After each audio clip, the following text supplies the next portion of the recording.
நம்ம ஹீரோயின் மதுமிதா கேட்குறாங்க, எங்கே போயிருந்தீங்க? எங்கேயும் போலீஸ் எல்லாம் தேடி வந்தாங்க.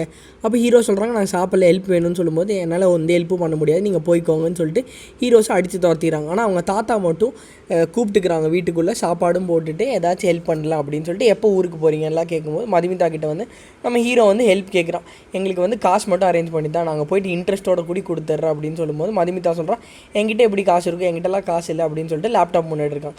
அந்த நாள் ராத்திரியே வந்து நம்ம ஹீரோஸ் போய் அவங்க பழைய ரூமில் போய் பாஸ்போர்ட் எல்லாம் எடுத்துகிட்டு இருக்காங்க. அப்போ திடீர்னு லைட்டெல்லாம் ஆன் ஆகிடுது. பார்த்தா பொலிட்டீஷியன் வந்து நீங்கள் எங்கே போயிருந்தீங்க, அவங்கள தேடிட்டெல்லாம் இருக்காங்க, நாளைக்கு நீங்கள் ப்ரெஸ் எல்லாம் வந்து நான் சொல்கிற மாதிரி சொல்லணும்னு சொல்லும்போது நாங்கள் இருக்க மாட்டோம் அப்படின்னு சொல்லும்போது இந்த டிக்கெட்டை பார்த்துறாங்க. இந்த டிக்கெட்டை பார்த்துட்டு நீங்கள் எங்கேயும் போக முடியாது, நான் சொல்கிறதா கேட்கணும்னு சொல்லும்போது ஒரு கை கலப்பெல்லாம் வருது. அப்போ நம்ம பொலிட்டீஷியன் வந்து அந்த டிக்கெட்டை வந்து கிழிச்சு போட்டும் போது உங்களுக்கு காண்டாகி அடிச்சுட்டு பாஸ்போர்ட் மட்டும் எடுத்துகிட்டு போயிடுறாங்க. அப்போ கீழே இருக்கிற ஆளுங்கள்லாம் இருக்காங்க, போலீஸ் இருக்காங்க, எல்லோரும் தேடும்போது இவங்க தப்பிச்சு ஒவ்வொரு பாயிண்ட்லேயும் போகிறாங்க. ஒரு இடத்துல வசமாக போய் இந்த பெட்ரோல் போலீஸ்கிட்ட மாட்டிட்டு உட்காந்துடுறாங்க.